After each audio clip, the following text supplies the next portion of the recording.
I already said what it was. So if you weren't here, you'll know what it is in a second. And if you were here, you know that we're gonna be watching a video about Vevo. One of the most forgotten music things of all time. I don't even know why it's forgotten. It was super popular back in like 2010s, 2015.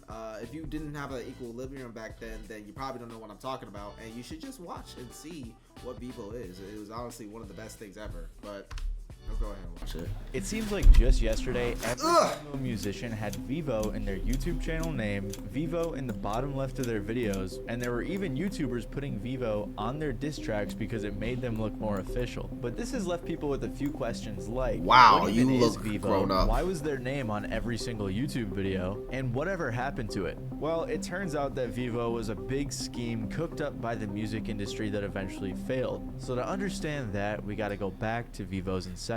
Vevo was created back in 2008 when the music industry was recovering from quite a few problems. See, back in the day, music videos used to be aired on TV, on platforms like MTV, NBC, and more. This way, the producers and artists could get money directly from the networks and their advertisers. But then the internet came in and disrupted everything. CDs and records were being replaced with file sharing services like Napster and LimeWire, because why would you buy something when you can just get it for free? So as you may know, this made the music industry not very profitable. Things like Spotify and iTunes were just coming out, so the industry hadn't really figured out how to make money. That's why they came together and created Vevo. Universal Music Group and Sony Music Entertainment both got together in an evil corporate fashion and created Video Evolution, or Vevo for short. If those names sound familiar, who knew that's what that stood for?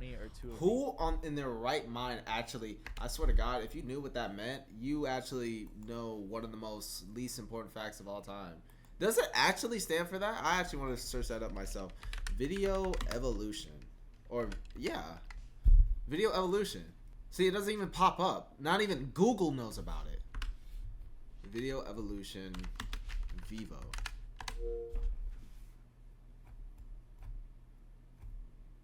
Not even Google knows about it, bro.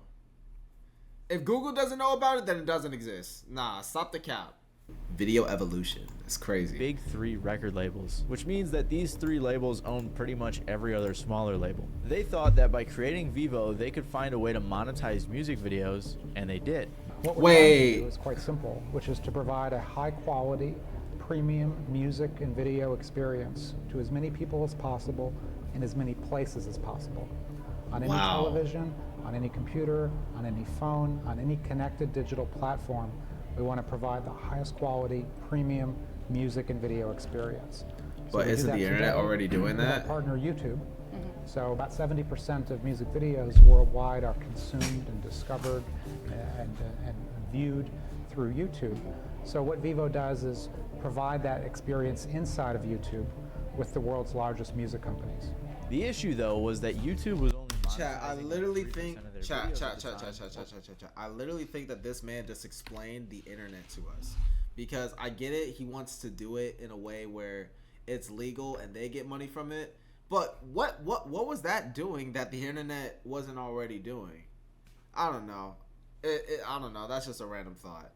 I honestly feel like, bro, just explain the internet to all of us. Platforms like Hulu had ads on all of their stuff, but YouTube had been working with these record labels and wanted to keep music videos on their platform because that was one of their biggest sources of views. So YouTube and Vevo came to an agreement. Universal, and eventually some of the other labels I mentioned, would put their music videos on YouTube and Vevo would distribute them. Google hosted them on YouTube and Vevo's website as well. Vevo was also in charge of selling ads to advertisers. Most ads on YouTube videos, like the one you're watching right now, are sold programmatically,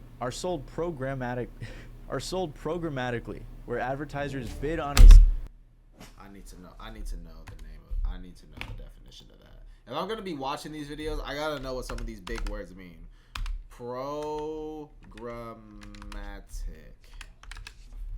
Programmatic meeting.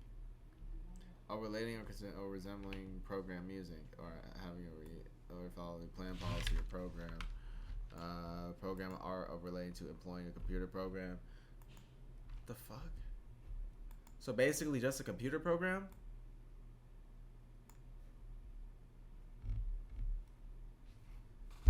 What the bro? Just say a regular program. certain type of customer demographic, like specifically targeting which country they are from or what age group they belong to. This is very common, I'm sure most of you understand that, but Vevo instead would sell specific slots to advertisers, which makes a bit more sense because you can imagine that appearing in front of a Drake video is likely going to get you more attention than throwing your ad on a Matty Balls video, for example. It's kind of like how advertisers kill to be in the Super Bowl. I'm sure they've had quite a few bidding wars over Taylor Swift's music videos. Not because they're good, but because she gets a lot of views. Also, on long videos like interviews and things like that, they can sell slots for ads during the video as well. This way, Vevo is able to make quite a bit more money from YouTube ads than your everyday YouTuber. So with all of that sorted out, Vevo got like $300 million in investment money, and they were preparing to launch. They acquired some other labels as distribution partners, furthering the music video monopoly. No, I didn't. I'm tripping, some right? other labels as distribution. Oh, I thought that was somebody else. Partners. I thought that this was a diddler. Furthering the music video. I thought that was a diddler. Vevo launched on December 8th of 2009 with 30,000 videos on their website from huge artists like Eminem, Lil Wayne, Michael Jackson, Lady Gaga, Kesha, Miley Cyrus, and many more. You did not just say Kesha. I'm not gonna disrespect her, but you did not just say Michael Jackson, Eminem, Lil Wayne, and then bring up Kesha. I'm not gonna lie, that's kind of that's crazy to say the least. Michael Jackson and Kesha really shouldn't even be in the same. They really shouldn't even be set in the same hour. But you got it though. No, like Kesha's good, but all time though, she wouldn't even be. I'm not gonna lie, she's not even top 100. She didn't even make the top NBA 75 list. Lady Gaga, Kesha, Miley Cyrus, and many more. The website actually crashed on launch and in the first month got over 35 million views. Apparently they had already surpassed other websites like AOL Music, MySpace Music, MTV, Warner Music, and more. I was 7 when all of this was going down, so hearing about MySpace Music is new to me and pretty interesting. Regardless, Vevo was going crazy, launching in different markets internationally like European countries, Mexico, and more. They even got the other big 3 record label, Warner, to sign with them as a content distribution partner. And they were also distributing videos on MTV.com, which was a whole lot cooler back then. At this time, Vevo was getting most of its views, 80% to be exact, from YouTube. Because Vevo was a conglomerate of pretty much every big record label and small one, and they distributed these videos to YouTube, that's why every artist had their own Vevo page, like Eminem Vevo or Rihanna Vevo. That's also why pretty much every music video in the early 2010s and even up until this day have Vevo in the bottom left corner, or right, I can't remember. But that still leaves us with one question. What happened to Vevo, and why did I say they failed earlier? Well, they had a problem. Vevo wasn't making that much money as an actual company. Most of the money was going to YouTube and then to the record labels, leaving Vevo to pick up the scraps. Apparently, Vevo was also very expensive to run because of everything I mentioned, so pretty early on into the company's life, they tried to find a buyer for $1 billion, which didn't really work out. So Vevo had to come up with some other ways to make money. First, they started making other types of content on YouTube and their own website, like interviews, live stream concerts, and things along those lines, although that content was never super successful. Then they released an app to watch music videos on your phone, and when it first launched it was actually very successful. By early 2011, they were bigger than Facebook and right behind YouTube for video viewed content. By the end of 2011, Vevo was getting over 3.7 billion views a month, they had over 13 million downloads of their app, and they had made over 150 bucks, and they had made over 150 million in revenue. But like I said, most of this money was going to YouTube and the labels, not to Vevo. And because they didn't want to rely so much on YouTube, they tried to diversify. They created something called Vevo TV that was supposed to be like Hulu, and they were also on apps like Roku, Apple TV, Vevo and more. TV. It's likely that they were eventually plotting to become something like Hulu for music videos, where they wanted people to pay a monthly subscription to watch these music videos. And so we think there's that's one of not the working, important pal. things, and you hear this throughout the industry, that the move towards subscription, a more premium product, that's something we're very interested in and very much, working towards. You look like one of the guys that makes me pay for fucking ads on a streaming service that I already paid for. What the fuck is this? Like, what type of idea is that? Why would I sit up here and pay a subscription to watch pre-recorded concerts when YouTube, they have concerts on their platform completely for free. I don't know. Like whoever the chairman is for Vevo, I ain't gonna lie. You gotta re-go through the strategy. There's no way this was an actual idea. I mean, they tried it. Good, but what? Why? I don't understand. Does the whole thing go behind a paywall? Do No, I have to pay to watch games? No, we believe in a dual revenue stream. This was a rumor for a while. I'm sure you but do. After consumers have had music videos for free for so long, it's very unlikely that would have ever happened. Regardless, for a while, like I just said, their diversification was working, but it didn't last long because in 2018, everything came crashing down for Vevo. Vevo had a few controversies that really hurt the company, and I'm not talking about the time some executives were ironically caught watching pirated content or when they were trying to work with Facebook to get people's info for targeted videos. The main issue they had was in 2018 when they found themselves in the crosshairs of some hackers from the group Rmine. First, the hackers got into Vevo's servers and released 3 terabytes of their documents and videos. Then they got hacked again.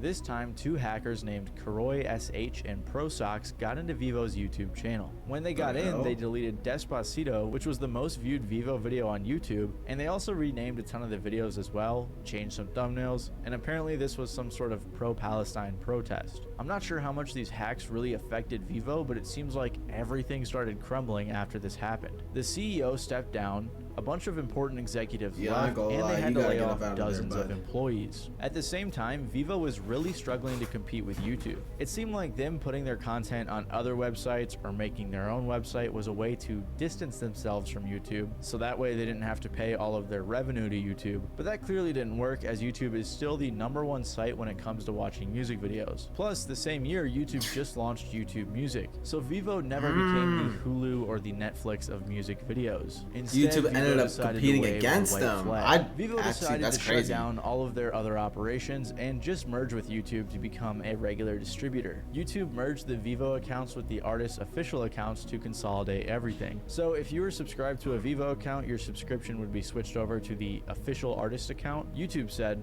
Vevo's reach and business can continue to grow on YouTube as a direct result of simplifying the user experience through consolidation of an entire artist catalog into one channel, where Vevo videos are featured prominently. So basically like Agario, YouTube just ate up Vevo. This is probably why it feels like you don't see the Vevo branding as much. I mean, we're all probably used to seeing the Vevo logo in videos, so we don't notice it very often, but it is still there. It's just that the channels don't have Vevo in their name anymore. And Vevo... Yeah, that's gotta be true. Hold on, because there's no way that there's actual channels that don't have it anymore, because that would just be crazy. Hold on, let me look at it real quick. Let me just search up music video.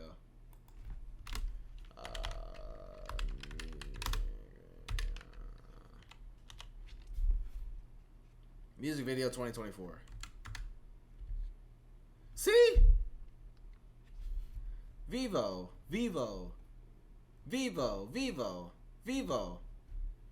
But it's crazy. What the craziest part is, Vevo really doesn't have all that much to do with these music videos anymore. And the fact that I had my camera on this side the entire time kind of pisses me off. Damn it. Fuck.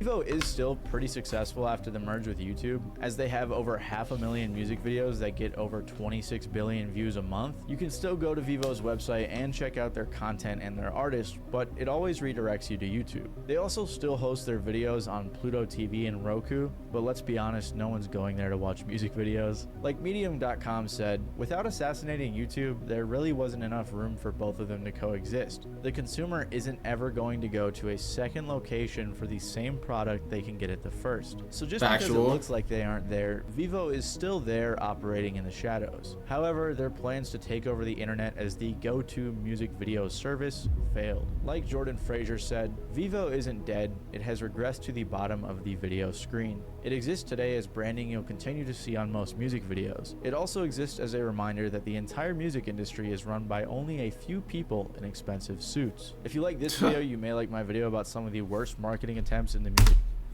I really like this guy. He's really good at making these video documentaries, these music video essays, documentaries. But what happened to Vevo? That was the video, man. Dang. I never really noticed that Vevo was gone until I saw this video. And it's just like, man, what really did happen to Vevo? Like, it's kind of crazy how like something that had a major impact on the internet really just disappeared and was gone for quite of a long time. But it was just like forgotten about so easily and so quickly, because you like in 2016 you couldn't go on YouTube without getting recommended 10 music videos that were by Vevo,